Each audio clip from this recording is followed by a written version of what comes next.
Welcome to this week's episode of Music in the Minor League. This week we made our first trip over to Europe. We are talking to Paul Grant from Toy Hospital. They're a band from Edinburgh, Scotland. The band started out as a lockdown recording project by Martin Rollo Rose, and then after the project was done, they morphed into a full band, and Paul is their guitar player. And we've known Paul for many, many years, like well over a decade, and he joined the band, and we've really dug him, and we're glad to have a chance to talk to him. But before we get to that interview, the first thing we got to do is get all the housekeeping out of the way. First thing, if you like the podcast, share with friends. That's how we're getting the word out, man. Word of mouth. So if you like it, tell some folks, man. Let's spread the word. There's lots of great independent bands you can find on here, and we'd love your help doing that. Second, if you want to be on the podcast, hit us up. You can DM us on any of our social medias, visit our website at memopod.com, and we'll be adding a contact us link there so you can send in a request that way. Third, make sure you head over to Bandcamp to pick up the new album from Toy Hospital. It's a live album called Change Priorities Ahead. Finally, if you want to check out Brightwire, we got some dates coming up. This Saturday, April 5th, we'll be playing at Mod Coffee House in Galveston, Texas. I'll just be me and Kim down there. We always like that one because it's just you get to do what you want, man. So we're going to be playing all sorts of crazy songs, maybe trying out some new ones for the first time. Be sure to come hang out. On April 15th, we'll be at Super Happy Funland. We'll be playing with Goodwin Rayner, Fire Ant Season, and Jim Williams. I know it's a Tuesday night, but it's going to kick off at 7 p.m. and hopefully be over by 10:30 or 11. We're not looking to keep people out all night. On April 25th, we'll be playing at So Far Sound Show. That'll be downtown Houston. Lineup location, you know how it is. It's a mystery till the end. Just by looking around, we do see that Matt Harlan's on the bill, so that's a good thing to come out to, man. We have a lot of fun with those. Come hang, have some fun. And then next up, on April 26th, we'll be at the House of J with Jim Williams, Slummer, Kelsey Lee Bland, Dirty Kid Smelly, Rotten Face, The Real McCoys, and Dave Tama and the Hired Punks. That's a gut wrench booking show. We've been trying to get Dave on the podcast. Maybe one day we'll get on here and talk to him, man. It'll be a fun show. And then that's it, man. We're not going to bore you with anything else. Man, let's get to the show. We're going to kick it off with a Toy Hospital song. This one's called The Dreamer. We hope you dig it, and we'll see you on the other side. You a dreamer? Yeah.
All right, y'all. Welcome to another episode of Music in the Minor League. Today, we have our first, well, not our first international. We had someone from Canada, but our first, is it cross-continental? Across the pond? Across the pond, bro. There. That sounds legit. Transatlantic? Yeah, transatlantic guest all the way from Edinburgh, Scotland. Hell yeah. We have Mr. Paul Grant from Toy Hospital. What's happening?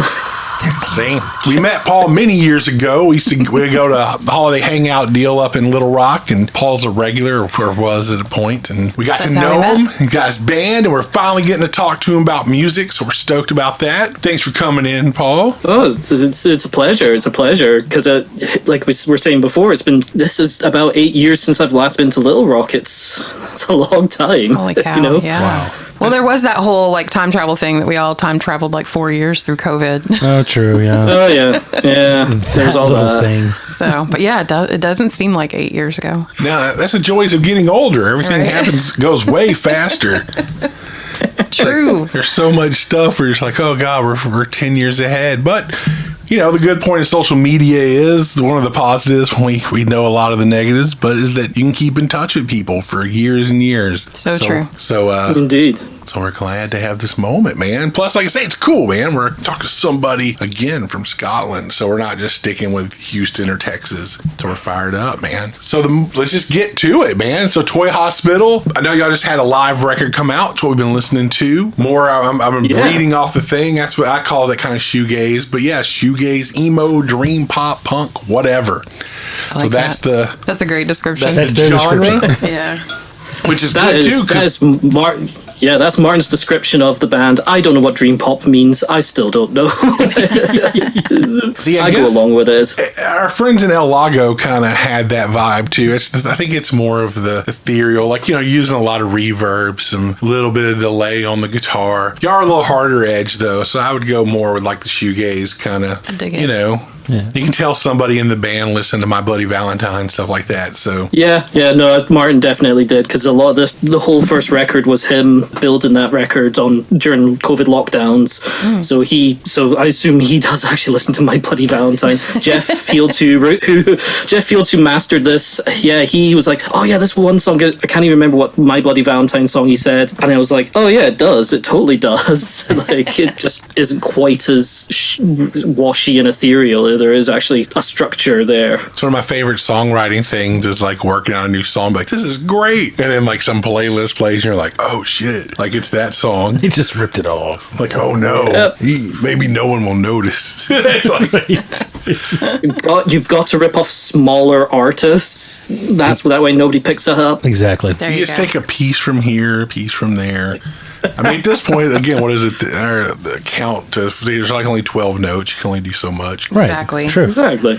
So it's you that makes a difference. Exactly. Okay, so you said the band started during COVID. We'll start with you because you're our guest. You're the person here. Toy Hospital can wait for a minute. We're going to talk about Mr. Paul Grant. So, as far as you musically, is this your first band? Were you in stuff before this? Bring us through. I've been in a shockingly low amount of bands, mostly just because I worked in bars for years. So it may yourself, hospitality is not conducive to evening and weekend practices. Right. So I do a little bit of solo stuff back then. I was in a band that broke up. Is this 2012, 2013? A band called November Orchid, which was definitely more of the pop punk sort of straight ahead rock thing. Unfortunately, two of the members were also dating, which that did not end well. When that ends poorly, that ends really poorly. But I lived with the drummer at the time, and he came sort of storming into the kitchen one day, and he was like, oh yeah, our guitarist has quit. I'm like, I'll do it. Where'd you guys practice? And so I just dragged my guitar and pedal board over there, and next thing I know, I was in the band. Nice. And that was maybe 8 months I was in the band. But yeah, like I say, all those years of living in bars, working in them, there was no consistency to be in a band. And it's a shame, because I would have, there was a lot about this band I'd love to have done when we were younger and had more energy, and when, record pressing was a lot cheaper as well. Right. Yeah. True. It's so expensive to get a 7-inch pressed, and it's not even that much more to get the 12-inch pressed. It's I feel like this was a lot cheaper until very recently. Yeah, oh totally. yeah. Oh totally. Yeah, because it used to be 7 inches. Man, everybody released stuff like that, especially when I was growing up. I thought about that recently. It's like, I wonder how much it is. And yeah, it's almost the same amount of money, unless you're doing like 1,000. You know, we're not going to be selling 1,000 7-inches. So it's like, it's easier just to be like, well, just make a record. It costs the same amount of money up to a certain extent. It's like, okay. And a lot of places here in Europe and the UK, most of them won't touch anything less than about 250, 500. I've seen places be like, oh yeah, we got this great deal if you take 1,000. I'm like, I don't want 1,000. Right. Like, I do not need 1,000. I can't store, and that's all it's going to do. I'm going to store them. Yes. I'm going to sell like 150 or 200. My mom's only going to buy so many. Right. Signing her up on a monthly subscription to take a 7-inch. Right. Well, see, that's one of the interesting things. I was wondering about how it does translate there, because again, like, I really don't know a lot about playing music in Europe. So I'm guessing the pressing plants sound about the same. Like, you have to have these minimums of 200, 250. You know, exchange rate makes things difficult. But I know here, our last record was what, like 300 copies, and it was like $3,000. Yeah, roughly. Yeah, that sounds about right. I think there was ways to make it cheaper and get like a base model product out of it. It's like, if you didn't want the sleeves, you didn't want the insert, you didn't want this, that, and the other things, there was ways to make it cheaper. But you're like, well, that's an inferior product to save $30 effectively. It was none of the maths added up on that one. So I think we can't even convince ourselves on CDs at the moment. We've put out this live record we're putting out on cassette tapes at the moment. Oh, nice. Okay. Everything that is old is new again. True. Yeah. So weird. Well, we've seen them. Like, we've seen people selling them when we're on the road. I just don't have a cassette player anymore. I know cassettes are difficult. It's like CDs I'm starting to get, because again, having a kid that's like in his early 20s, it's like him and all of his buddies can only afford cars that were, in the early 2000s. That still has and CD they all players. have CD players. They can't connect Bluetooth, so they're all like, I guess I'll buy some CDs. Like, it's funny to see like all these people at shows, and it's the young people at the merch table. Can I get a CD? Do y'all have CDs? It's just like, okay. The nice part about it is that you can treat the cassette tape as a widget, effectively, because obviously you guys know this. You can download a bunch of download codes off Bandcamp and cut them up and put them inside the case, and there you go. Right, cool. You've bought the album effectively, but you've also got a physical version of it, just in case. Yeah. And it's a tiny little version of it, so it doesn't take up a ton of space. It's like a CD. Like, albums take up space. So what we need is to come up with a way to display all your cassette tapes cool, like you do with your album art. Like, that would be cool. See, like the old towers that you used to get. But those were by the spine. I'm talking so you can see the actual album, the cassette art. There's got to be like one of those things, like the curio thing you hang on the wall to put all your little figurines that are all just perfect. Probably something that fits that. Slide it in and be like, I'm just saying, if someone wants to invent that and give me a 10% off the top of that, that would be great. Etsy, I'm looking at you. This was my idea. How do we turn this into a money-making opportunity for Health? Let's get back to the music. Right. So what made you guys do cassettes? Just because, like, that was the novelty? Because it's a little bit, and I don't know if novelty is the right word, but it is a novelty. It really is. But it makes it nostalgic for me. When I see a cassette, I'm like, I'm 15 again. Exactly. My family's first car that had a CD player inbuilt, we didn't get until like 2003. They were still selling cars with cassette players. The most basic car you could buy off the lot still came with cassette players well into the 2000s. It's surprising, but it's a media we can also take control of the production of. Because if you've got, so our drummer Kyle, he plays in another band called Scarsdale, who are definitely way more screamy than us, but two of them run a record label called Hunk of Plastic Records, and they do a lot of special pressings on they do special versions of other albums on cassette tape and stuff. So we've got that in our ecosphere to work with. We've got the machinery, and it's really easy to pick up maybe not the J cases itself. We went with cardboard, but like just buying a bunch of cassette tapes, they come in at a really good price, for what they are. So it's easy enough just to go, all right, cool, well, we can do this ourselves. It's DIY. Heck yeah. Nice. I love that. We're a big fan of that too. We try to do almost everything we can in-house, or at least in our community, like friends of ours. And oh, absolutely. Like I did the first 3 or 4 different shirts we got printed. I did the design. I knocked up in Canva. It didn't look great, but it was still something at the end of the day, And I'm not a graphic artist, so we're just going to make it up as we go along. We'll see what happens. That's my favorite part of music. Is we just all make it up and see what happens. And we've done pretty good so far. Yeah, up until last year, like we screen printed all our own shirts and did all that kind of stuff. So it was just like, get out there and do it. They all had those dog hair on them personally. I know. From our house. That should be part of our thing. Get free DNA samples from our dogs. Like Bulldogs.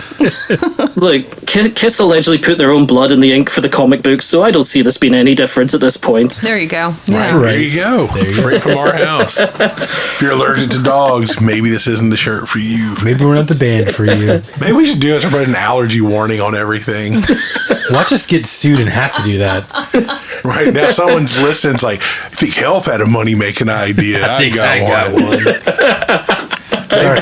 I'm gonna rub the shirt all over me, break out hives, and sue Brightwire For all tens of their dollars. Okay, but also, who doesn't wash their clothes before they put them on? We had this conversation the other day. Sam bought a brand new pair of jeans. I was like, "You're not going to wash those?" No, you just put them on. You put them on. They're clean. I mean, is this a guy? Is this a guy thing? Is this one of those guy things? Like we're like, yeah, I'm just saying, gonna put that on. if you don't know where it's been, maybe you should wash it. Maybe it I was know around a dog. been. It says it was made in Indonesia. I mean, Right. Are you saying the people of Indonesia are not clean? I know. I feel like that's a you problem, Kim. Wow. Really? I don't know how this got turned around on me. I know. I might say if we're not having the most Wow, you American guys. moment ever, like, wow. Okay, but we're sorry about. We apologize for Kim. Do not hold us accountable for her actions. Just gonna let you guys talk to Paul for the rest of the podcast. Right. Well, Kim makes apologies to the great nation of Indonesia. Right. I'm sorry. She's currently typing her response. Right. For those of you who listen, Kim would like to does not reflect her as a person, and I quit this band right now. I quit. You can't. You're married to the singer. but what does it do? I mean, what do you like? What is your reason for having? Is it soften the clothes for you, or are you just worried that like some little kid may have wiped his nose and touched your shirt? Well, I just don't know where it's been. Like maybe a cat was on it. I have allergies. Like I don't know where it's been. See, I don't because I just wear dirty clothes directly off the rack. Yeah, and so that's just immersion therapy. I just take it on faith. There you go. I think it is a boy versus girl thing. Where do you fall in this, Paul? Do you wash your clothes you buy before you wear them? I will, depending on what type of jean I've bought, what sort of denim. Yeah, I'll throw it through the wash because otherwise it'll rub and I'll just have blue knees like a Smurf. But anything else, no, it's got a label on it. I'm going to take it on faith that it is or was clean. So I'm just going to take the tags off and put it on otherwise. Dude, Paul's the kind of guy, and I'm with him. He goes to a concert, buys a t-shirt, goes to the bathroom, puts a t-shirt on, and that's his t-shirt for the night. Like I feel like that's exactly. Yeah, I mean, that is exactly and what that it is. T-shirt's probably been in a van or a trailer with a bunch of Been in people. so many music venues. Dude, come on, come on, like seriously. I mean, yeah, I sell our merch. I know this. That's why I wash our clothes. That was an early mistake. Is we're just going to bring all these T-shirts into this smoking bar, and you're like, cool. We have to wash all of our merch now. Yeah, we came home from tour and washed everything. Yeah. Oh, man. Anyway, I apologize. That's one We good thing started is that there's talking. no smoke in here. Oh yeah. Nice. Oh no. So all the clubs smell bad, but at least they don't smell like smoke. Yeah. It smells like sweat and feet. Well, we don't find those clubs often. They're not around. No. as much as they Some of them used to smell be. much worse. I can still smell. There's a bar in there's a bar/club in Edinburgh. I refuse to call it by its new name. Old Edinburgh heads will know it as Opium, and the toilets were the nastiest smelling toilets in history. You could smell them before you even got to the door of the toilets. It was just so bad. Like, Dude, it was I the worst. want to say, I think the Super Suckers played there, and Eddie Spaghetti has a dirty shitholes like bathroom like category on his Instagram, and I want to say that was on there. Like, I would not be surprised. It was the amount of times I would like go into the toilets there, and there would just be like a beer bottle left in the toilet in the urinal, and it just smelled like it never, like nobody had like flushed bleach down it at all. God. It was just like the place was like there was an upstairs bar, and at one point it was so wet underneath the bar from whatever over the years that somebody fell through. Somebody who was working fell through the bar. Oh my god! So they closed and moved the bar elsewhere, and it was just like just that one stretch of floor was just Wow. Yeah, it was just so wet that the guy, he was just standing there walking in like a normal person would, and he just went through the floor. He just and that was it. wow. I mean, I love bars because they're dark and you can't really see what's on the floor or whatever. But yeah, I don't want to die. I'm a careful walker, so I'm gonna see if it's putting your foot out, trying to feel for the joist. Just like, I'll go for the bit. It looks a bit engineered. I feel like, too, a lot of the bars there are probably far older than the bars we have here. True. Like, I feel like probably a lot of them are still like historic buildings. Yes, especially in Edinburgh, and that's always been a problem with Edinburgh, is that a lot of the spaces were built long before we were around, so like trying to adapt them properly has always been a problem. There's one called, I always get the two mixed up. In fact, actually, they're both on the same street, Banshee Labyrinth and Bannerman's. They're both old part of Edinburgh. It's called Southbridge, that's right above it, and it used to just be a literal bridge, and then they bricked it up over the years, so both venues are basically in vaults, just that were part of the structure of this bridge for back then. Still there. And so Bannerman's is just like, it's just one vaulted ceiling in the bar, in the venue side, and the bar is just, it's like load bearing at this point, all of it. Wow. And that's a space that's 200 and something years old. You know, how do you adapt that for modern usage? Wow. You just kind of go, we'll do what we can. We'll fit in stuff where we can. Yeah. Wow. So effectively, you guys play in venues that are as old as the Alamo in Texas. Yeah, basically, with only slightly less gunfights. Like, only slightly. I joke. Banshees and Bannermans are fine. I've never seen a fight break out there, but they are very cramped. They're very weird layouts. Like, it's just like, we've kind of got this staircase, but of course it's from an era when people were smaller, like when they were like everybody was 5'2" and malnourished. So it's just like, yeah, of course. Why isn't the staircase round and you have to drag a guitar cab and a bass amp down it? It's like, oh my god! Of course, this is just Edinburgh. You just take it or you play somewhere else. It's an adventure. It is always an adventure. I'm so glad Banshees at least has permanent backline available, because if I had to take an Ampeg 810 down there, I would just be like, nope, I'm just calling into work tomorrow injured already. I'm just leaving the voicemail. That's people always ask, like, why are people moving to all these modular amps and stuff, or just, they're not heavy, using like all this, and it's like, that's why. It's like, if you have to carry them up a spiral staircase, they're much lighter. Dude, I remember seeing Arliss Nancy. Shout out to Arliss Nancy which is an old cut. Oh yeah. They played a place in Dundee. I can't even remember what the place was. I think it was like an office block for the most part. And I still helped Kyle move an 810 down the stairs, and I stood at the bottom drunk of it. I'm like, this could go so wrong so quickly. Just yep.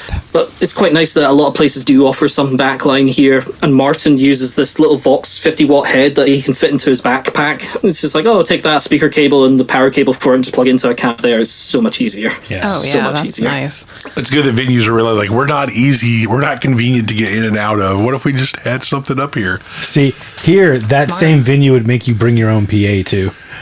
Oh no. Luckily here it's not that. Everything's somewhat newer. I mean, especially in Houston, where it's like, is this historic? Yeah, knock it down. We're very much that's how Houston is. History fast, screw it. Of course, then we always have this one venue, Rudyard's, that has like the staircase. The staircase that's like almost vertical, and you're just like, bring all your heavy stuff up there. Yeah, it's like going up a ladder. Like, seriously. And the stairs are so much where if you have a big cabinet, you can lay it back and it just slides down the stairs. Yeah, I actually had rails on the back of my 810 cab, so I could slide it down staircases like that. Wow.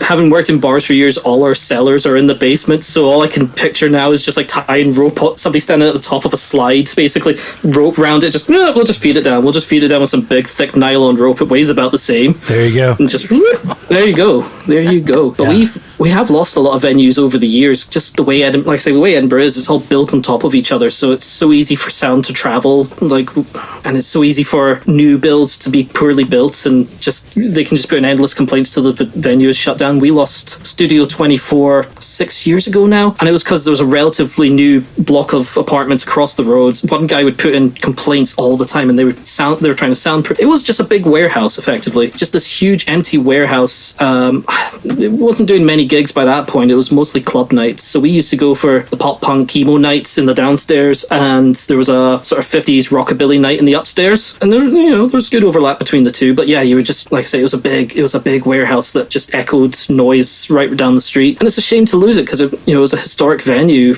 in modern terms. It was where Nirvana played when they played Scotland when Smells Like Teen Spirit dropped. That was right before they became the world's biggest band for about 3 years. Yeah. I don't know if it's comforting or it's disheartening that it's like the same. Everywhere it's the same thing. Because we have that here where all these old venues, it's like, man, we love it. It's such the cool artsy music place. We should move there and build apartments and be right there in the action. And it's like, oh, it's loud and inconvenient. Yeah. Can we get rid of this now? And it's like, but you moved to it. Right. Like, it didn't come looking for you. Yep. So, like I say, it's like, there's no escaping. Well, and we were talking about that last night. We actually physically said to each other, we're going to have to ask Paul if it's the same. Like, have y'all been losing venues at the same rate that we've been losing venues in the U.S.? It seems like. And it's a lot of the small venues as well. Mm-hmm. There's no getting around that. They can't face a change in the winds the way a big venue, a corporate chain venue can. Mm-hmm. Right. You know, there's been 2 that closed in the last month or so. Dorothy Pax in Sheffield, and I can't remember what the other one was. And they both just got these huge repair bills that they wouldn't be able to, they were just unable to fund. They were just that was just the final nail in the coffin, is usually a roof problem. But whereas, I don't want to call them a chain, but it's the O2 academies. O2 is one of our mobile networks here in the UK. Yeah. And they bought up a bunch of the Carlin academies years ago. So they can charge whatever price they want for a ticket, for a beer. They can take on, the COVID lockdowns. They can take on a repair. I don't know if they always do, but they at least should have that funding there available within them. Or the ability to finance it. Yeah. And that's what's I was wondering, because I was like, I know that y'all have like Fringe Festival there and stuff. I didn't know if people were more protective of all the arts there, but it doesn't really sound as such. No, and because part of the problem, I don't want to put the Fringe Festival on blast, but I think I might accidentally, is the Fringe Festival is mostly performers from outside the city. Only like 10% of the performers live in Scotland, or something like that was the last number that came out, 10 to 15%. So you have these places that do pop up or are built out for a month. I remember there was a nightclub that's closed now, and it was like a 5-floor nightclub. You could go in at the top of it, and because Edinburgh's so hilly, you could accidentally walk out the bottom and go, no, just what? It would just not make sense that you were still on street level in 2 different little parts of it. And they would because it was 5 floors, they could partition off. It looked like the jankiest slumlord job ever, because it was always like sheets of plywood and 2x4, just like, oh yeah, we're just going to carve out this venue, and it just the wall moves. But and comedy doesn't suffer the same sort of noise complaints either, so it gets away with being either an awkward space or being under apartments, because it not laughing loud. Doesn't travel the same way. Yeah, it doesn't travel the way a kick drum does or a drop C tuning does. But yeah, and like I say, a lot of them sort of pop up, and by the time anybody's caring to put in a legal complaint about it, the Fringe Festival's already done. It's 3-4 weeks, so it's just like it's over before you can build up a big enough case to go, oh, this should be shut down. It's like, well, everything's done. This thing's done by 11 at the latest, and it's just like it'll go back to being what it was in 2 weeks. Just ride it out. So it's like Austin and South by Southwest. That was my thought. Yeah. It's like, oh, and then when it's over, it's like, hey, what, are you friendly to this? Like, no. Like, oh, okay, cool. Yeah. We've also been dealing with that here, that a lot of music venues have gotten turned into like comedy clubs. Yep. I know comedy has been kind of taking a lot of real estate from music. I'm guessing that's probably the same reason. It's not loud. It's way cheaper. Yeah, you just got to have one microphone and a couple speakers. Yeah, and you don't have to pay a really, like, you just need your sound guy doesn't have to be the best in the world. It's literally a microphone. So, and you may not even have to hire a sound guy. No. Your bartender can just turn on the PA, Yeah, it's just an input for the microphone, some background music, and sometimes somebody will have a funny noise button, and that is it. You can get away with a 4-channel mixer and, like you say, just a pair of speakers, like basically a street performer sort of setup, and still fit in 100 people, because once again, it doesn't need to be that loud. As long as the person in the back can hear the jokes clear enough, then it's a pretty quiet, cheap affair. Yeah.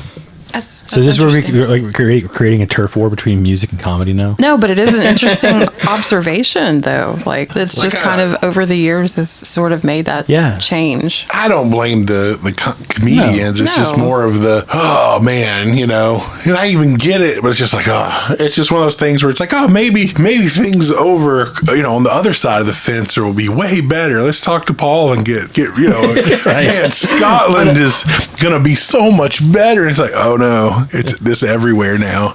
This is the norm.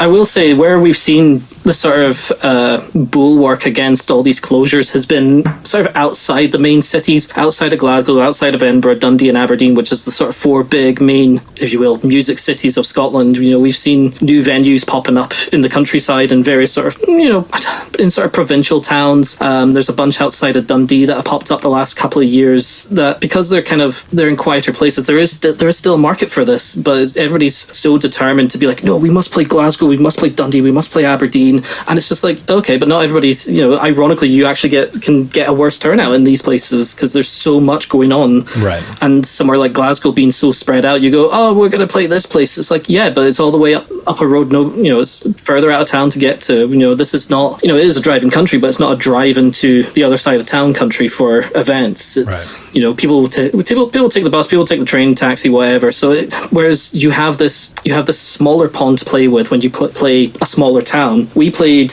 why am I blanking on it? It's called the Vaults Arts Centre in Newton Stewart. It's in sort of near the Scottish borders. We played there a few weeks ago. They called us. They were like, "Oh, we'll make sure you're fed. We've got somewhere to stay." They put us up in a hotel, and the turnout was pretty good. There's still 30-40 people in this very small venue, and it was just like everybody was there, and they were all wanted to be there. And it's just like, wow, there is always something different, and there is a larger map to play with. If you go, all right, cool. Well, if you believe that you're not going to get an audience, then you never try. You'll never try. You'll just be like, oh, cool, we'll get the same Glasgow audience. It's like it doesn't exist anywhere. It doesn't exist in the same way since COVID. Yeah, it's kind of like our last summer run when we played in Minnesota. We played a farm like in the middle of nowhere, and you're like, oh, this is going to be great, I'm sure. And it was amazing. A ton of people, because like you said, there's not a lot to do out there, so everyone in the town's like, well, I'm gonna go out to the farm and watch the show. And dude, absolutely. And the people were super hospitable. It was great. And then you go and play a big city, you're like, all right, there's going to be people here. It's a Friday night, and no one shows up because, well, there's 20 other options. That's like when we play Tulsa. We play a great venue. It's an awesome venue, but it's hard for people to get out there because there's a comedy club next door, and then down the road is the big venue for the city. And it seems like every there's time always a concert. Yeah, like last time we played, there was like a Sublime tribute band playing there, so it was like sold out. Everyone's at that show, and you're just like, huh. Well, yeah, and people we knew couldn't park there because of the Giant show. So it's also I'm one of the voices in the chorus versus being the only person yelling. It's like it's good to go. Yeah. As a person who grew up in a rural area, it's like, oh man, like you took the time to come out to our tiny town, like awesome. Like, thank you. We're all going to come. I'm going to support you. And then you have a whole bunch of fans in a new town. And we're going to buy your stuff. So I grew up in the Highlands, and I grew up in a little town called Aviemore. It's a big skiing area, but it's not, it's not even a tertiary stop. But there was a bar there that for years was putting on a lot of underground DIY Scottish artists. So I got to see a lot of bands that aren't around anymore for basically nothing. They would pay them off the bar takings, or then put them up. There was a youth hostel attached to it, so it's like, all right, cool. Well, we'll pay you at the till. You've got a whole room to yourself upstairs, and do your thing. Once food service was done, we'll get the amp set up. We'll get loaded in. So there was lots of bands that came through at that time. This was 2010, 11, 12-ish. So like Bronto Skylift, who are sadly no longer together. Washington Irvine, who are no longer together, came through. Frightened Rabbit came through once. They were doing a tour deliberately of sort of small Scottish towns and venues. I think it was in the run up to an album, and they're just like, oh yeah, we're going to play all these places that you'd have to like scroll quite hard on Google Maps to find otherwise. Who's finding Lochinver on the map without like searching it, like that sort of thing. Like these very small towns with these like 150 cap village halls, effectively, because we don't have the VFW culture here. Okay. Mm-hmm. Which which is something I'm very aware existed in the US. The sort of Elks Lodge, VFWs. We don't have a culture of that type of bar here, so it's whereas at least if that's got an outpost in some town in Minnesota with like 2,000 people, then you go, all right, cool. Well, we'll bring drums and we'll bring guitars and we'll bring if we need to find a PA, we will. It's we have Royal British Legions, but they've always been more closed off as a community. They've always been more closed off than the VFWs, or at least what I've picked up about the VFWs and Elks Lodges. Yeah, VFWs are pretty. It's funny. We were just in Oklahoma City a couple weeks ago, and I started talking to a guy because we had like shirts on. We're like, dude, I love that band. Like, I love this band. And they do like hardcore shows and stuff in the edges of Oklahoma City, and that was it. All of them were at the local VFW hall. Like, we're at VFW number blah blah blah. I'm like, yeah, that still exists. Yep. But yeah, there's a podcast that I still listen to called This Is the Scene, or This Was the Scene, and it's done by a guy called Mike Doyle. He used to be in a band in New Jersey called Lanemeyer, and the first season they were forever talking about putting on shows at like firehouses and VFWs and stuff, and we've never really had that type of, however you want to call it, that type of bar, that type of venue just doesn't exist here, at least not for as public use here. Yeah. Yeah, I know growing up, like, again, in my tiny town, we had a VFW hall, and that's where, like, birthday parties, like, dances. Yeah, teenagers would be like, we're going to have a dance. And as long as you cleaned it Wedding up when you were done. receptions. That was basically their only rule. Like, Yeah. It up. You got to stay after and clean. Yeah, when it's, leave it how you found it, and you're good to go. Like, like $20, you can have it. Like, cool, we'll charge everyone $1, and we'll make $20 and pay $20, and we'll end up, Well, and the funny part is a lot of the VFWs have two halves, and one half is like the bar, and the other is like the room that they do all the events at. So all the regulars can go hang out at the bar and not be bothered by the young kids being dumb and jumping off the rafters. And also, like, beer is really cheap at a VFW hall. Oh, yeah? Yeah. Like, it's usually like way cheaper than at any other bar. I've only been to like a wedding reception at one, and there was not a bar open. Was it your wedding reception? No, it was not. Yes, we had like the Eagles Hall in Crystal Beach that had the bar attached. Oh, So that's you had to join, that's fancy. and you had to be like, yeah, beer. I remember beer was like, a couple bucks or Yeah. something. It was ridiculous. But yes, that's something. That's one of the great things that I was looking forward to this conversation, was just because it's like we see the things that are parallel and the things that aren't. Like, as far as, I guess, is it something when y'all do booking? Do y'all do a lot of shows and like clusters, or is it something where, like, I know that it's like you said, there's basically 3 large cities and a few small places. So is it hard to book, I guess, regular shows? I mean, that's basically how does booking work? Is it? Yes and no. Like Edinburgh, we've played the most out of all the places. It's just because it's partially our home city. I'm sitting here now. We've got 2 shows coming up in about 3 weeks in Edinburgh in 2 different venues. But we'll take a break from that for a while. We'll try not play Edinburgh again until like June, because otherwise you just start. There's no new audience to find. There's no new audience coming in for that. Yeah. You saturate the market when you play too often in a place. Yeah. So after about mid-April, we're going to take a bit of time off to write a new EP, try get some of it recorded. But we'll still play shows, and it's kind of just haphazard, just because this isn't a main job for us. This isn't a lot of the band is either funded through little bits that we get from gigs, little bits of merch, or any money we put in. So it's not one of these things like we're not constantly on the road. So we can we've never done like a big chunk of dates because we've all got work. Two of us are in our 30s. We've got mortgages. It's this is when I was saying, I wish we did this band when we were so much younger. Yeah, because we didn't have that responsibility. It was easy to just like have a job where you go, cool, I'll be back in 2 weeks. I'll be back in a week or whatever. Go do a bunch of shows. But we try for our own sanity to try book a run of shows within a month, so that we're all still fresh, and it keeps it feels like we have a good momentum when we're on stage. Last July we did about 4 shows, which was big for us in 1 month. We did one in Edinburgh, we did one in Glasgow, played one in Dundee, and we played this town that exists, but there's a sort of big area between Edinburgh and Glasgow, and we played a town there called Bathgate, and that we'd never played there before. So it's just like it was just how the dates all ended up. Some of it was us booking the show. Some of it was us being brought onto lineups as well. So it's not just always us going, we need to book a show, we need to book a show, we need to book a show. Some of it is incoming, inquiries as well, going, hey, do you guys want to play this? Like, yeah, absolutely, we'll play this. Right, that's always a good feeling when it's like, okay, man, we got these dates and didn't have to do anything. It was like, y'all want to come? It's like, oh, yes. So cool. That's what I was wondering. And then as far as, have y'all ever done anything outside of Scotland? Not yet. Newton Stewart's the closest, because it is pretty much when you turn, you either carry on the motorway and you're a few miles to the border, or you turn right and follow this sort of vestigial tail towards Ireland along this part of Scotland people forget about. And it's just so that we haven't done it yet, and we have sort of these contacts here and there. We just, like I say, it's hard to kind of nail down these sort of dates without sort of all sitting down, putting it down in far in advance. Because originally, we're losing our bass player in a week. He announced he was stepping back sort of towards the end of the year, towards the end of last year. But he's getting married in July. I'm getting married at the end of May. So it was always going to be like, so much holiday time is going to be taken up on honeymoons. So it was just like, I would love for us to just sit down, bash out a week and go, right, cool, well, let's try hit here, and here, and build up these contacts, build up these names, get out and play more shows, because it's so addictive playing shows. You guys know it yourselves. Oh yeah, and that's where we're like, any sort of leave from work, it's like, hey, do y'all want to go to this vacation? I'm like, no. Like, the leave is only used to go play shows. So Yes. It's like, so while we get home at like 1 a.m. and it's like, all right, I'll be to work first thing in the morning because I'd rather be miserable at work than lose that day of time away. True. Yep, and it's quite nice that being the sort of three biggest cities and a bunch of the smaller towns, they're all like an hour drive. They're all about an hour's drive. Like Scotland is so small, but we're sitting here and I'm like, oh, Glasgow, it's like an hour and a bit drive, and it's just like that's just a normal day for you guys. It's like, oh, it's an hour drive to go other side anywhere. of Houston, Right. Gotta go to work.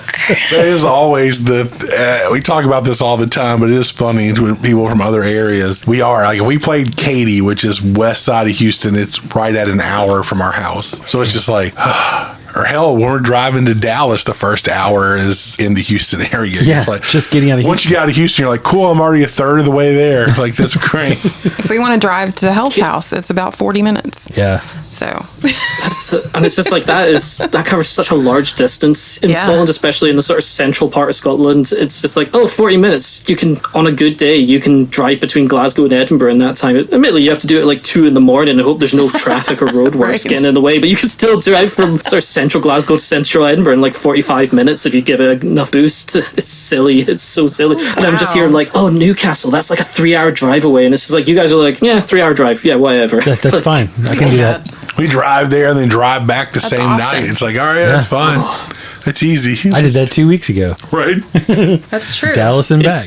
It's so funny having this sort of different tolerance for driving, because a couple of years ago, me and my fiance, we went to Arizona for a wedding and we flew into Los Angeles, and we were like, oh, this shouldn't take us too long to get across the other side of LA. No, it took 3 hours. Yep. We did an average of like 27 miles an hour. I'm like, I could have done this in a tractor. It would have been as well doing it in a tractor. Probably would have been more fun. Like too.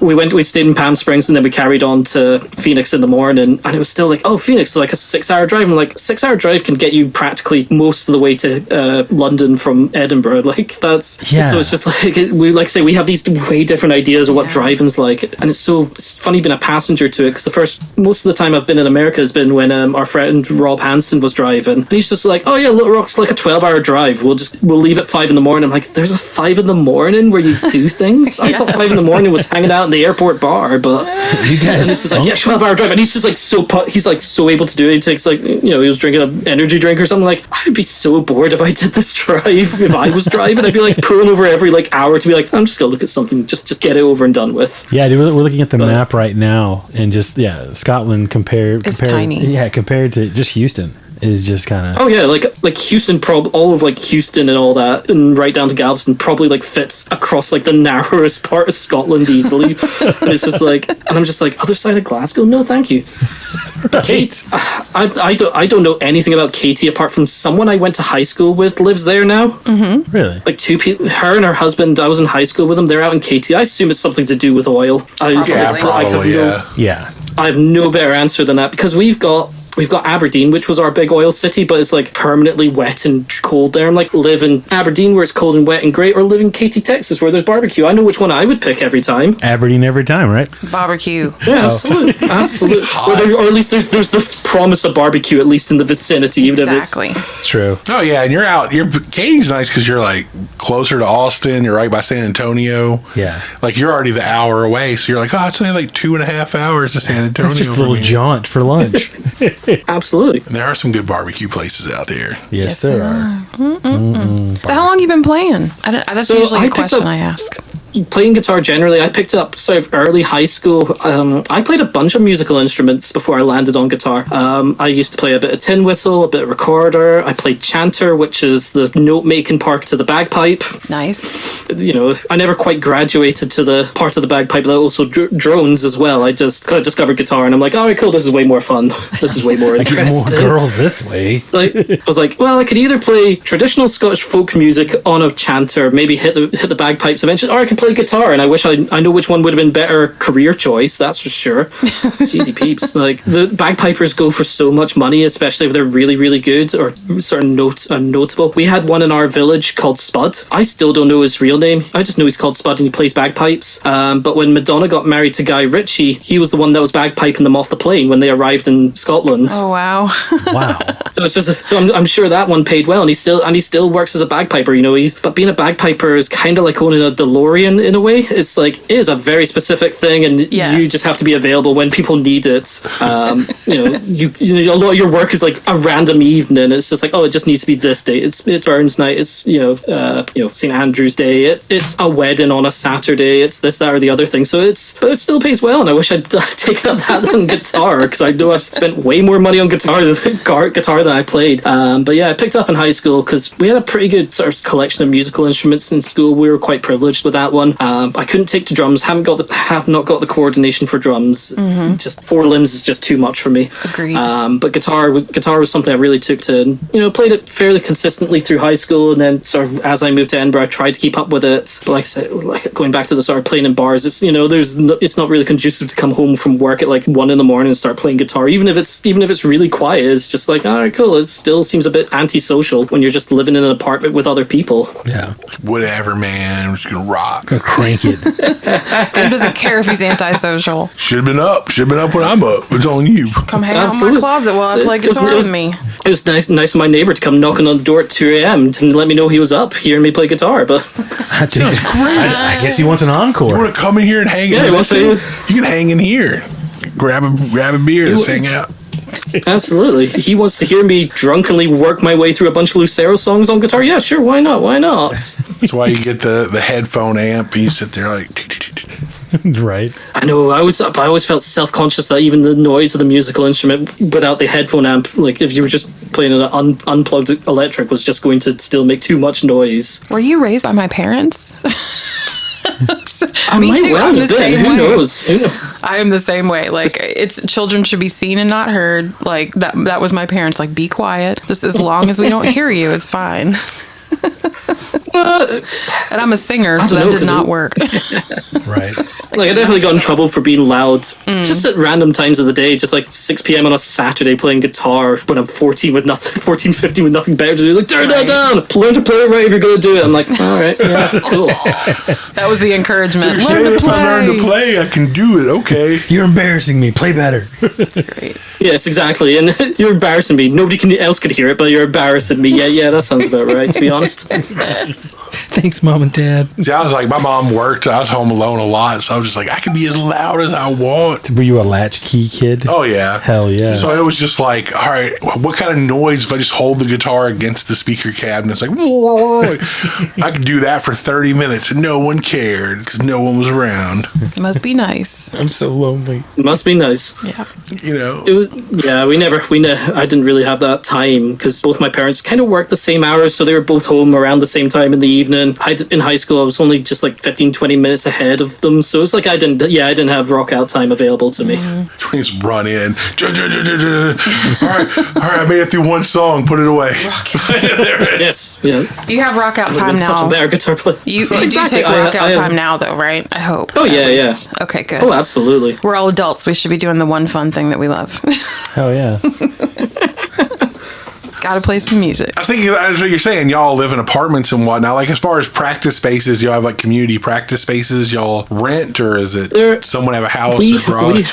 We have a small practice space in a sort of old mill building that's got a bunch of other practice spaces attached, and a music studio, a working music studio as well. We did our first single body heat there as well with the sort of in-house crew. We're like I say, we're just literally upstairs from the old control room. They moved their control room into another part of the attic. We're in one part, they're in another now, and then that floor's got a bunch of other sort of dusty rooms attached to it, and then there's a whole basement area as well. We did the launch for that single in the basement. The landlord was like, yeah, do it, I'll buy you pizza as well. Oh wow. Nice. Right He on. had a bunch of pizza delivered to us. He was like, oh yeah, I also got this like crate of water as well. I'm like, oh yeah, thank you, nice. We stuffed like 20 people into this other live room the studio has. It was just like, this is tight. This is a little tight for comfort. Like, man, but that single sounded great. So the recording there, man. The single sounds really good. Robbie McInnes, who engineered and produced it, he was very good with us on that one because he's a drummer as well. So he was very picky about the drum sound, and we kind of worked out the guitar sound as well. So in the room with him, but it was a really nice experience. It was really nice because what he did was he got us to play each part for different channels. So he got us to play it for the left, and he got us to play it for the right. And I was, I've never rated myself as a guitarist, and even I'm like, oh, this is actually quite a consistent sound. I'm not as out of time as I thought I was going to be. Like all the way around it. It's just like, oh yeah, this channel sounds fine, but this one's gone haywire. No, there was none of that. But Robbie was very good with us on that one. And then the rest of it's been live, so it's been mixed on that one. Well, I say y'all just released like less than right at a month ago. Y'all released a live album. Was that recorded at the same? I didn't see the recording on the other one on the single. Is that the same? I mean, I said Humpback Recording. Is that the same place or a different? Different place. So there's two studios here in Kirkcaldy. There's one called EFR, which is the one attached in our building, and then there's a newer one called Humpback Recording. It's in an old Victorian church, which most recently was used as like this kids' play center. Because of course it's nice, it's tall. You can put in all these like foam covered bits for kids to run around. Some of it's still there. But this guy, John Anaya, is he from Seattle or Portland? He's from up the Pacific Northwest, and he moved to Scotland years ago, and he moved out here and he bought the place and turned it into a fully functioning studio. So there's this big live room that's basically the big part of the church. He's built a sort of ISO booth and he's got his control room. So we had all this space, we had all these sofas, and we invited people to buy tickets to come see us do the whole album in order live. It'd never been done before, because Martin did the whole original album that's on Bandcamp on his laptop effectively, and put it out then during the Christmas lockdowns of 2020. So so the album existed before the full band did. Yeah. So it never quite got its onions to be like, here is an album launch show, here is us playing it fully. So it never got any of that, and I was like, this deserves it, because it's all, a lot of it's programmed, a lot of it's whatever, and the songs have shifted as well a little bit over the years. They've kind of as songs do, and especially when you've got a very effects heavy sort of sound that we have as well, inevitably a part just naturally shifts to a different sound over the years. So we were like, oh, we really need to get this done, and it was, Humpback made more sense to us because the EFR live room is so small, and there's no real space for monitors or anything like that. And we were just like, because the two songs that we put out as live at EFR were kind of the best recordings, because we didn't have any monitors in this very small room. The original cut of it was really pitchy. We were all over the place on vocal harmonies, so it was just like, yeah, no, we'll put out the ones that don't have as much, 3 different vocal lines going in very different directions. And we worked on it because there was 2 songs that I play bass on, which is and the bass on our bassist Ed was playing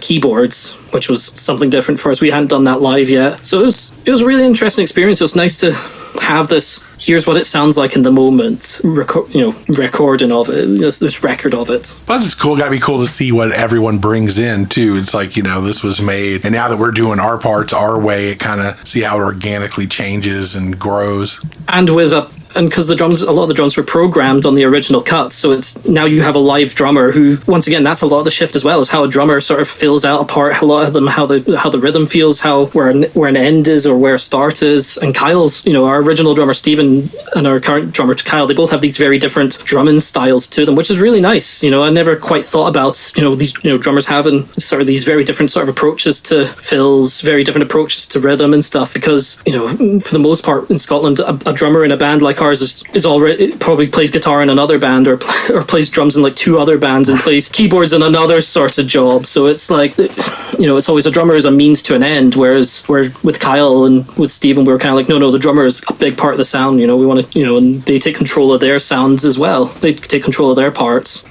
That's awesome. I just laugh too hearing that, like no matter what music scene, drummers are like, drummer, we need a drummer. We had 8 bands, and yeah, normally. Oh, absolutely. Our new bassist too. What day is this coming out? This will come out. Let's see, what is today? On the 2nd of April. That's fine. Because we've been trying to be coy about who our new bassist is, and it's a lady called Caitlin Petrie. She actually recorded the live at EFR. She's worked with us as a sound engineer from a very early point of Toy Hospital. But she's in another band called Model Worker, and her drummer's just joined another band on guitar. So it's just like everybody. I have no idea what anybody's like core instrument is. As a result, I'm like, I just play guitar. If I could play drums, I'd be so busy. I'd be so employed. But it's just like, no, I play guitar. I play guitar. Everybody plays guitar. Everybody plays bass. Yep. Yeah. I think that's like most music scenes. There was a point, even here in Houston, where we were joking about calling it like Incest Fest, because it was like, there's 10 dudes are going to show up, or 10 people. There's going to be 5 different bands, and like, it's just those same 10 people. And it's like, well, yeah, I play like lap steel in this band, bass in this band, guitar in this one. This person's the drummer for this one, singer for that one. And it was just like legitimately just all these different bands from one group of people. And I hate that. And they all sound different. Like yeah, that was it too. Yeah, it was like totally, but it was just always weird. It was like, okay, cool. So much talent. That had to be a relief, though, like finding someone who was already familiar with your music, like getting. It really is. It really is, because we kind of went a part of the sound from the beginning.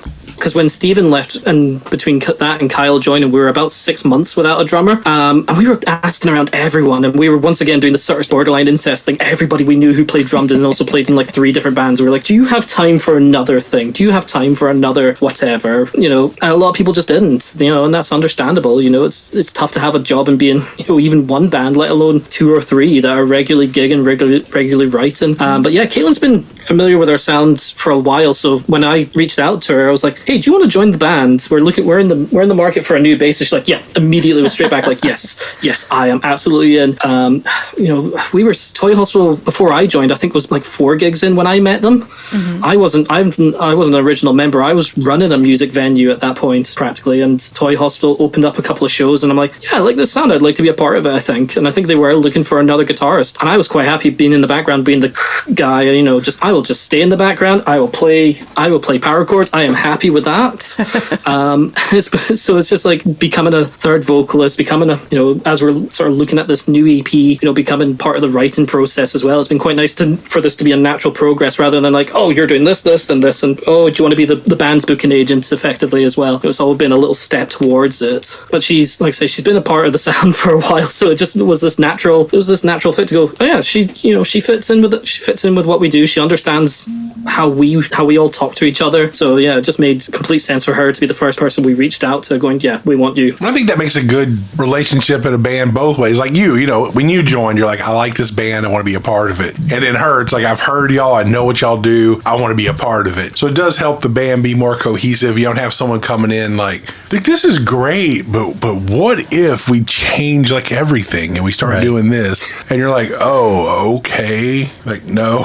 It's just like guitar. I mean, I've been in plenty of bands where it's like, oh, we got this new drum. Yeah, but what if we did this? What if this song, we cut it like at halftime and did... And you're like, what? Like, no, it already exists. It's good how it is. This is how it is. This is how it be. And it's just like, well, the only bits that we're doing different is going to be, you know, very minor sort of little bits of change. We don't want to like wholesale rip up the carpet of a song and start again, especially if there's a version of it on the internet. You know, it's really hard to come back from that. You know, it's like, this version exists. This is what people know when we play. Yeah, we're now going to do it in everything's a D standard now. We're also going to play it in 3/4 time, except this one bit we'll do it in 5/4. No, we're not doing that. We're not doing that. It's like I say, you know, someone who's very, like I say, very familiar with the sound, very, very cohesive as a friend as well. You know, we opened for her band back in December, and it was just like, once again, just like all 4 or 5 of us at that point, we were just all on the same spectrum. We all kind of work really well together. Well, it's like that. You said, you know, there are a couple of y'all are about to get married and everything. You kind of know from relationships that bands are very similar in that regard. So it's like having the person that comes in. You want the person to come in and love and accept you as you are, not the person that comes in like, you're great, but what if we need to change you need to lose about 20 pounds? What if we got like butt implants, or what if we did this? Butt implants. Could we get you some platform shoes so you're a little taller? What if we did this? What if you dyed your... You're like, you don't want to be a part of that. So you want the person that's like, no, I like you because you're you. Do you mind tucking your wiener? No, I'm not tucking my wiener. I absolutely do not want to do that. No, I will. I'm not going to finish that thought. I'll look like a bulldog when I walk away. That's not cool. You're welcome, internet, for the visual on that. But no, I mean, but it really is. That's the most important thing you can have, is just that people want to be a part of the project as the project is. Yeah. So that's cool, man. Yeah. Heck yeah. So, like I say, once we got this second Edinburgh show out of the way, we'll knuckle down. We've got the music for a lot of songs, but we've not got a lot of them. We've never quite worked up because, like I say, Martin built all these other demos of other new songs once again on his laptop. So it's just like trying to work them. You go, all right, cool. How do we play this? You know, is there something we want to change about it? There's one we're working on right now, and the drummer was like, "Can we do the intro in 5/4?" I'm like, I don't know if it works in 5/4. I would love to see if it works in 5/4. It's already in 6/8. I don't know about that, man, but you've got to try these things. You still have to look at it. It's not a totally idea you want to kick to the curb, but it's like, once again, like when we've lived with these demos for so long, it's hard to see past such a big structural change to it. Right. But no, it's good. It's excellent that we've got this contributing member as well, and like I say, as we're looking at it, trying to get it all worked up, and Caitlin being a recording engineer as well, that's got its own advantages as well. It's not a reason that she was asked, but it certainly knows like, oh, you know how a sound desk works. Cool, you are better than the rest of the three of us then. And the new member also helps. Maybe not for y'all, but it does for me at least. Like, okay, yeah, I gotta tighten everything down because I can't have this new person come in and see what a scatterbrained. Like, I can't let them see. You're still on that new behavior, like good behavior, even if it's someone in your life. Right. Because there's been stuff like since we added drummer and stuff, it's like, okay, I gotta pull this stuff together and be ready now. Like, I've got to tighten this up. I can't do like with Health and Kim. I have no problem. Like, yeah, man, we're just going to add these chords in this time. I'm not even going to tell y'all. Just deal with it. And it's like, oh, God, we have a drummer. We have this person. I have to look like I have my shit together for them. Well, it is very, like you say, it's kind of like a marriage. It's like you're trying to keep as much of the weird, crazy stuff hidden until, there's too much commitment on both sides. And you just go, all right, cool. Well, it just all comes out one night and you're just like, all right, cool. Are you still around it? Yeah, cool. Well, fair enough. No, great. Yeah, exactly. Especially in a band that sings about, having poor mental health as well, as we are not the most, we all try. We're all looking at ways to be better with our mental health, but I think especially the time that record was written during COVID and stuff, it's just like, yeah, there's still a bit of, latent feeling, anxieties and stuff like that. And then when you bring somebody new in, they kind of have to be on the same wavelength as well. Right. Yeah, I think everybody had that kind of just like, oh, like you had to spend a lot of extra time with yourself during that. Yeah. And not everybody is good at that. No, they are not. No, I was fortunate. I moved in with Lindsay pretty much 5 years ago today. Our COVID lockdowns basically started sort of March 20th. It's March 23rd now, and it's just like the Monday was when they properly kicked in. And my place in Edinburgh was pretty poor that I moved into. It just smelled bad. Not my fault. It just smelled damp. It was really poorly lit. It was very poorly ventilated. She's like, "Do you want to stay at mine?" I'm like, "Yeah, sure, why not?" And that was 5 years ago, and I kind of just never left. I just kind of just seemed to move in after a while permanently. But it's just like looking back on that, it's just like a lot of my anxiety started a lot later. I was kind of okay around the original part of the lockdown, but we'd go to like the supermarket. They'd let you in. You had to keep like 2 meters away from everybody and like follow one line around the supermarket. They'd let a certain amount in, and one guy just came down the wrong way, and he was like reaching over to the toilet roll, and then he got too close to me. And I was like, I'm close enough to punch you right now. That was when I was like, I gotta sit in the car. I can't be in the supermarket during this. Like, and this was before the mask mandates came in. They came in June or July. We were just like, oh, we'll let 20 people into the big supermarkets, at a time, sort of thing. But it was such a weird time, and not one that I truly enjoy looking back on either. No. It's life changing for I think everybody. Yeah, for better and worse. Mm-hmm. Yeah. Oh man. All right, we're breaking the hour mark, so we're gonna start bringing it back in. So we'll move into the question, our question of the season. Don't worry, he's not reining you in; he's reining himself in. Yeah. As a group, we're all gonna kind of bring it home now. So again, like we ask everybody, as a person who plays music and is talking to a podcast, and I'm sure there were books on your shelf that we could see, and it's gotten darker now, so I can't see your shelf. Yeah, it has. But it's a poorly maintained shelf. I really need to tidy up some of this, but this is a joint collection of me and Lindsay's books, so it's just like you got weird stuff sitting here. Like I've got a copy of have you guys ever read Look Who's Back? The sort of satirical book about what would happen if Hitler just like woke up in like 2014 and suddenly became popular again. It's like, oh, how would Hitler like come back from the dead effectively? Like, oh wow, I've still never read it, but it's like next to like, sounds hilarious. Be relevant to right now. I think it is. They made a movie of it, but yeah, I think it's a little too on the nose at this point. I think it was like a funny idea back then. I'm like, no, this is too loaded now. Yeah, like Lindsay's like sort of books. Like I see the Adele autobiography or biography back there. I'm like, yeah, that's definitely not mine. I'm not taking the claim for that one. Whatever. We know the It's truth. all right. So, all right. So, we're going to get you to give us one book that you recommend, a podcast you recommend, and then either like an album, song, or artist that people should check out. Did you say a musical recommendation? A musical recommendation. Thank you, Kim. Yeah, love you. Right. Well, it's not Wicked, that's for sure. I did not care for that. But so, book. I've just finished Days and Days by Chris MacDonald. It's a book about Leatherface, the old-timey English punk band, who are very instructive in a lot of emotional hardcore in America. Hot Water Music is like, this is their big touch point. And it's not so much like this history of the band. It's not just a sort of breakdown of, oh, and on this date this happened, and they went and recorded this, that, and the other thing. Because Chris MacDonald became a big fan of Leatherface, so it's as much about him traveling to the UK to see Leatherface back in like 1999, 2000. So and there's a lot of interviews with artists and people that were around the sort of Leatherface sphere, if you will. So like Chuck and Chris from Hot Water Music are interviewed. Abigail Austin Lucas, our friend formerly of Bloomington, is interviewed, and a couple of sort of record label guys. And it's really fascinating because, like I say, it's not just this dry history of the band. It is, a breakdown of how it affected people and how it got stuck into them. Because Mush is this big touch point for a lot of that sort of mid 2000s emotional hardcore when you could find it. Because it's a very brutal album musically, but it's also the lyrics are really touching. They're really nuanced, and the guitar work is still quite nuanced as well. When on its face value, you go, damn, this is fast, this is hard, and then you listen a little closer, you're like, oh, there's a lot going on here, and that's an album that really got to me when I was about 19, 20 as well. So yeah, I was very much target demographic then for it. Podcast.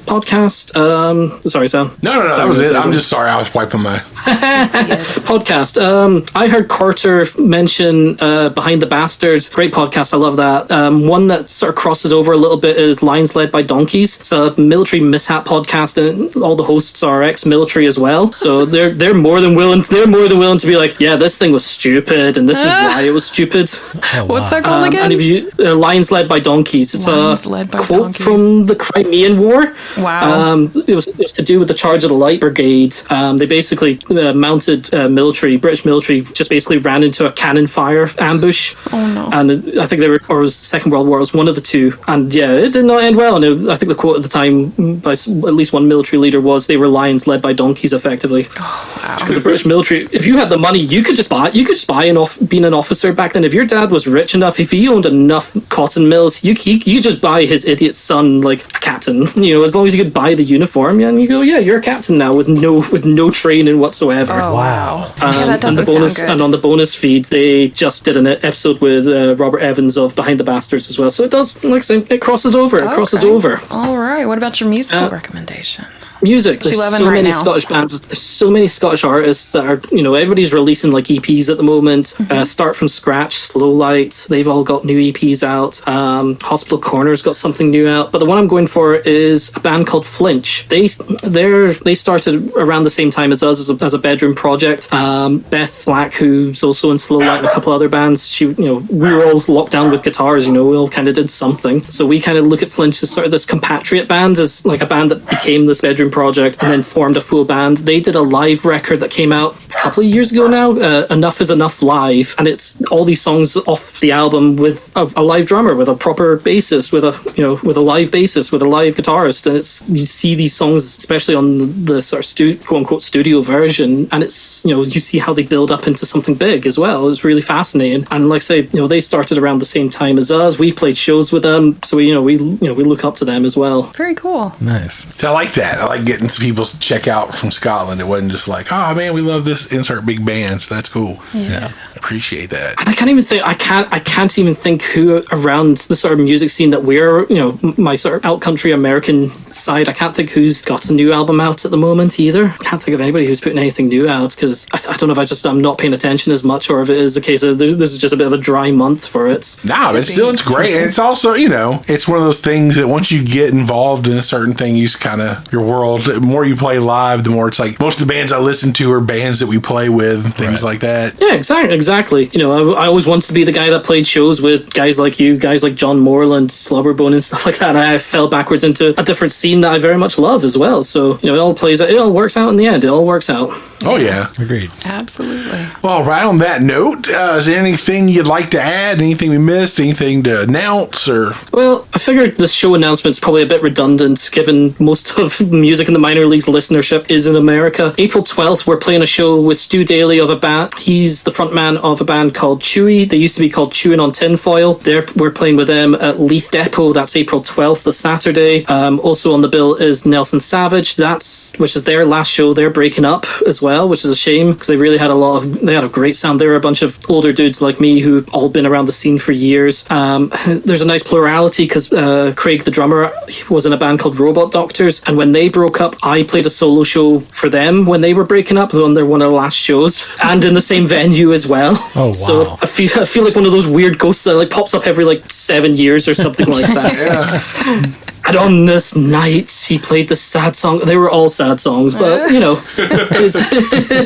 So we got that. We've got the live record, Change Priorities Ahead live from Humpback Recording. You know, that's the most complete version of our sound at the moment. You know, it shows us in a very vulnerable place of being very close to to the crowd and, you know, with these songs kind of under a microscope. So, yeah, check out the live record is the biggest one I can say, you know. I'd love it if Music in the Minor League had this big, deep, rich vein of people who live in Scotland or visit in Scotland. Yeah, that's your thing now. People, if they see you, they'll look it up and hopefully find it on maybe the Google will send them to this. I hope so. And, you know, if anybody who's listening to shows coming to Scotland, you know, hit me up to see if we're playing a show, you know.